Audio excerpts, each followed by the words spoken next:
საქართველოში ზამთარი კვლავ დაბრუნდა.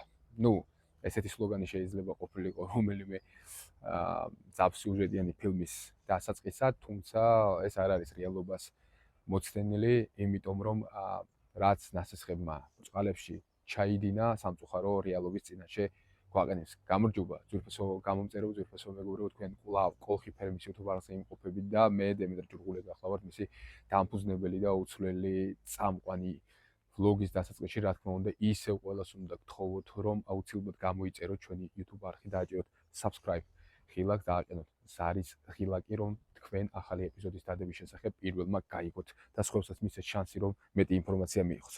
კარგი შესავალი იყო, ეხლა კი განვაგრძოთ და საქმეზე ვისაუბროთ. წარმოიდგინეთ, ყველა ყოველოვან კულტურაზე არის თითქმის საუბარი, მაგრამ მით უმეტეს ისეთი თანმიმდევრული კულტურისთვის, როგორიც არის მაგალითად ჩვენი საყვარელი კულტურა მარწყვი. ეხლა მომატებული არის სხეულში, ნაყოფის სხეულში, ტენი, ესე იგი მაქსიმალურად, მით უმეტეს აი წარმოიდგინეთ ჩვენი სატენიანი რეგიონები, აქ საუბარი არის ეხლა დასავლეთ საქართველოს რეგიონები, ეს არის აფხაზეთი, ეს არის სამეგრელო, ეს არის გურია, ეს არის აჭარის დაბლობი და განსაკუთრებულ, ესე იგი ამაზე მაქვს საუბარი, რა თქმა უნდა, სხვა იმერეთი და ასე შემდგომ, მათ ეს არის, რა თქმა უნდა, საუბარი და აღმოსავლეთ საქართველოში, სადაც თოვლი და ასე შემდგომ სამწუხაროდ მოვიდა. რა ხდება პირველ რიგში, სასათბურე პირობები ექნება, იქინ სათბურში, იქ ღია გრუნტში სხვადასხვა დაავადებების და სოკოვან დაავადებების განსაკუთრებით და აქტიურდება ეს დაავადებები, როგორც არის ბოტრიტის სოკო, როგორც არის ნაცრისფერი სიდამპლე, როგორც არის თეთრი სიდამპლე, როგორც არის შავი სიდამპლე. ძალიან ბევრი ყავს მავნებელი და მტერი მეგობრებო. ისეთი მავნებელი, ისეთი საშიშები არ არიან მავნებლებიც კი, რამოდენიმეს თუ არ ავიღებთ, რა თქმა უნდა, როგორც შეიძლება აი ეს, ესე იგი დაავადებები იყვნენ, იმიტომ რომ მათ შეიძლება ჩვენ მოსავლის გარეშეც დააგვტოვონ. რა უნდა მოვიმოქმედოთ, როგორ ვაკეთებთ ამას ჩვენ შემდგომ ეპიზოდში ხილავთ. ეს ნაყოფებია, რომელიც ახლა დაარტყმის ქვეშ დგას ფაქტიურად, იმიტომ რომ აი ამ ტენმა შეიძლება კი არა, აუცილებლად აწევს ტენიანობას აი ამ ნაყოფში, რომელიც შემდგომში გამოიწვევს, რომელსაც შემდგომ შეექმნება ლპობის ესე იგი პრობლემა. და ესე იგი სიდამპლის სპორები, თან ქარია და ასე შემდგომ გავრცელდება ელვის სისწრაფის მეგობრებო, რომელიც დაარტყმს ამ ჩვენს ნაყოფებს და აი სეზონის საწყის სტარტზე დიდ პრობლემებს შექმნის და ფაქტიურად შეიძლება გაანადგუროს მოსავლის ნახევარი. არამც არ უნდა გამოვტოვოთ მანიპულაციები, პრევენციები ამ დაავადების წინააღმდეგ. მოვედით პრეპარატებთან, რომლებსაც ვიყენებთ ჩვენ სეზონის განმავლობაში სიდამპლის საწინააღმდეგოდ. ესე იგი, როგორ არის აქ ესე იგი პრეპარატები მოთავსებული, რომ კარგად გაგარკვიოთ. ეს არის, ესე იგი, უმცირესიდან, ანუ სტარტერიდან, ესე იგი, ბოლომდე ნაყოფის ფაზაში, ნაყოფის ესე იგი მოსავლის აღების პერიოდამდელი პრეპარატები. დავიწყოთ ხორუსით. ხორუსი ბევრი თქვენთაგანისთვის სავარაუდოდ ნაცნობია, მას განსაკუთრებით გამოიყენებენ ვაზის შემთხვევაში, მაგრამ ესე იგი მარწყვის კულტურაშიც უაღრესად გამოსადეგია. და რატო? განსაკუთრებით დაბალი ესე იგი ტემპერატურის პირობებში.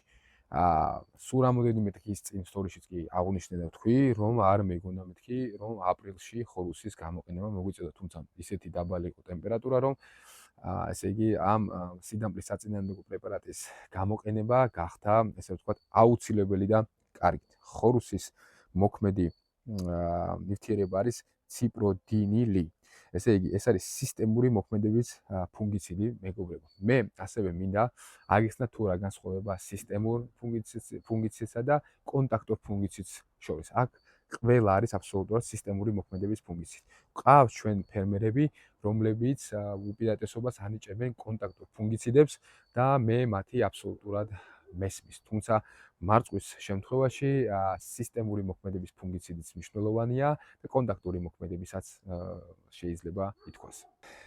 ესე იგი, ხორუსს ვიყენებთ დაბალი ტემპერატურის პირობებში, განსაკუთრებით საწყის ფაზაზე, მაგალითად, თბილი რეგიონების შემთხვევაში, ისეთი როგორც არის სამეგრელო, გურია, შავიზღვისპირეთი, აფხაზეთი, აჭარა და ასე შემდგომ, სადაც ესე იგი თბილა, ზამთრის პერიოდშიც კი მისი გამოყენება არის სავალდებულო უკვე როდესაც პირველად ეგრევე გაიწმინდება ნუ იმერეთის და ასე შემდგომ აღმოსავლეთ საქართველოში ასევე სადაც თბილა როგორც კი გაიწმინდება ენერგია ეს არის თებერვლის დასაწყისი მეორე ნახევარი ეს არის ღია გრუნტზე საუბარი ეგრევე უნდა იქნას გამოყენებული ხორუსი შესასხურებლად მით უმეტეს 10-ზე ნაკლები დაბალი ტემპერატურა როდესაც არის ხოლო სათბურებში მისი გამოყენება შესაძლებელი არის უკვე თებერვლის დასაწყისიდან კი ესე იგი დოზირებას რაც შეეხება 10 ლიტრ წყალში მეგობრებო ვაკეთებთ 2-დან 4 ესე იგი გრამამდე რომ გამოგვივიდეს ესე იგი კარგი ხსნარი და მივცეთ და იმოქმედოს ასე გადავედით ძალიან ნაცნობ სინგენტას ესე იგი switch-ს მეგობრებო switch-ი ძალიან ცნობილი მოქმედების ესე იგი სისტემური კონტაქტური მოქმედების ფუნქციაა და მე გითხარით რომ ორივე ჩემ მჭირდება აუცილებლად მარშრუტი, იმიტომ რომ იმდენი მტერი და მავნებელი ყავს მას. ესე იგი, ხარჯვის ნორმა გვაქვს 1 კილომდე ჰექტარში 10 ლიტრ წყალში იხსნება 80-დან 100 გრამამდე. ანუ დაახლოებით 1%-იანი ხსნარი მზადდება და ზუსტად არის განსაზღვრული ჩვენი მარწყვისთვის, იმიტომ რომ დაახლოებით აი ამდენი არის საჭირო.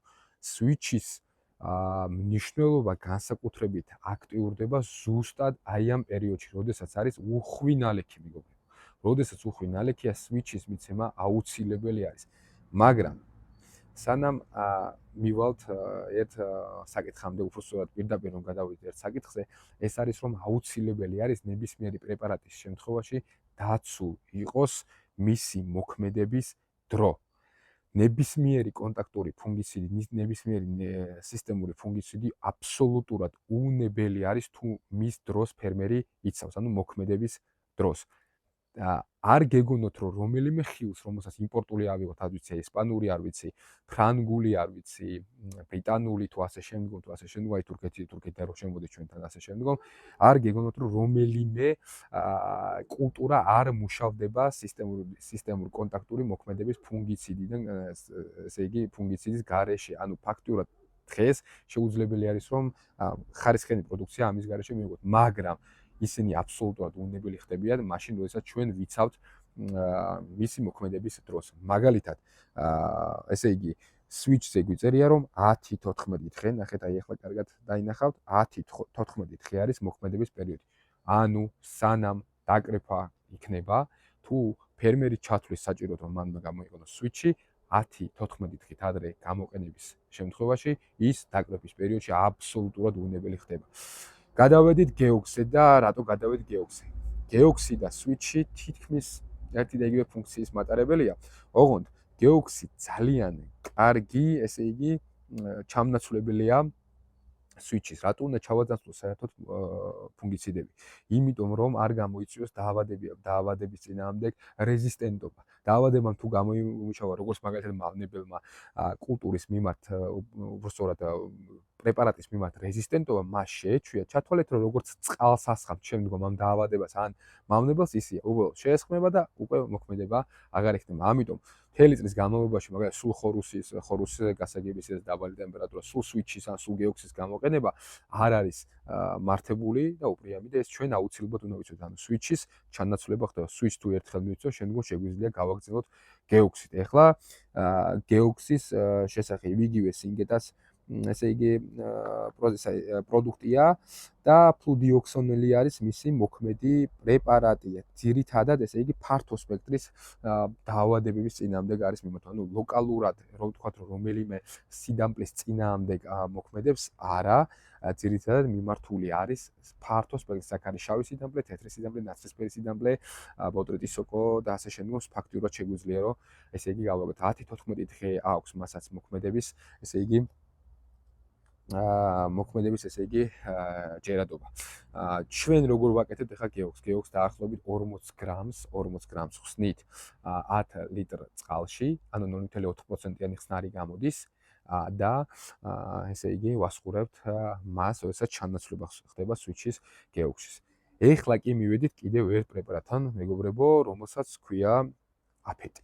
და ეხლა რა უპირატესობა აქვს აფეტს? ეს არის ესე იგი აფეტი, ეს არის მოქმედი ნივთიერება, როგორც ხედავთ, პენტიოპირადი, სუსპენზიური კონცენტრატი არის ეს ჩვენი ხსნალიანო შემადგენლობა, კონსისტენციაზე არის საუბარი აქ და რა ხდება, ესე იგი, აქ ეს არის ლოკალურ სისტემური მოქმედების ფუნქციები. ანუ როგორც ხედავთ, თითქმის სვიჩის გარდა ყველა აბსოლუტურად არის, ესე იგი, სისტემური ფუნქციები, ხო, სვიჩი არის სისტემური კონტაქტური ფუნქციები. ანუ ორივე მოქმედება გააჩნიათ, უბრალოდ მაგიტომ არის, ესე იგი, ჩვენთვის ძალიან ესე ვთქვათ, ძვირფასი.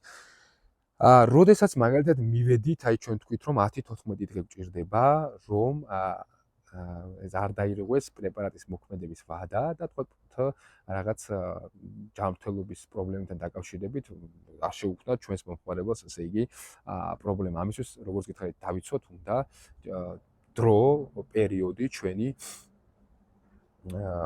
ესე იგი პრეპარატების მოქმედების. მაგრამ ვიცით, რომ ტენიანობა მოიმატებს დაკრეფის პერიოდში, ღია გრუნტშიც ავიღოთ მაგალითად, მით უმეტეს სათბურშიც, ანუ ტენიანობა როგორც კი მოიმატებს, ისევ გააქტიურდებიან ეს დაავადებები და ჩათვალეთ, რომ ისევ პრობლემებს შეგვიქმნიან, ანუ სიდამპლეები წამოვა და გაგვინადგურებს ნახევარზე მეც ჩვენს მოსავალს. ამ დროს ძალიან გადამწყვეტი, ესე იგი ძალიან მნიშვნელოვანი და გადამწყვეტი ხდება აფეტისნაირი პრეპარატების მოქმედება. აფეტი თითქმის ბიოსთან გათანაბრებული პროდუქტია და მას აქვს მეგობრებო 0 დღე, ანუ მოქმედების ესე იგი ჯერადო ესე იგი დღე, ლოდინის პერიოდი აქვს 0 დღე. ფაქტიურად აი მაგალითად დღეს დილას რომ შევასხუროთ, საღამოს რომ დავკრიფოთ და მე შემიძლია გითხრათ რომ წლების განმავლობაში მრავალი წელი ამ პრეპარატს ვიყენებთ, რომ შევასხურებთ, ესე იგი საღამოს რომ გამოვიყენოთ, არავითარი პრობლემა მას არ ექნება. არავითარი პრობლემა მას არ ექნება და კრეფის პერიოდში ასეთი პრეპარატების ან გამოყენება გადამწყვეტი მნიშვნელობის არის, რომ ჩვენ ნაყოფები შეგვინარჩუნდეს და სიდამპლე მაგალითად მოსავალი არ წაგვართვას. რაც შეეხება, ესე იგი, აი მარწყვის შემთხვევაში ნაცრისფერი სინდამპლე და ნაცარი გვიწერია, რომელიც განსაკუთრებით ამ დროს აქტიურდება. შეხედეთ, ესე იგი ხარჯვის ნორმა გვიწერია ლიტრი ნახევრიდან ესე იგი ლიტრა და 750 2-დან 4-მდე ჯერადობა 1 ჰექტრის მიმართულებით. ანუ თქვენ 10 litrაზე მეგობრებო, ის შეგვიძლიათ გავაკეთოთ 0.5%-იანი ხსნარი, რაც არის მაქსიმალური რაოდენობა 10 ლიტრის შემთხვევაში და შევასხუროთ, ესე იგი, ჩვენს ესე იგი კულტურას. მაგალითად, კიდევ ერთხელ ჩავშლი ამ თემას, თუ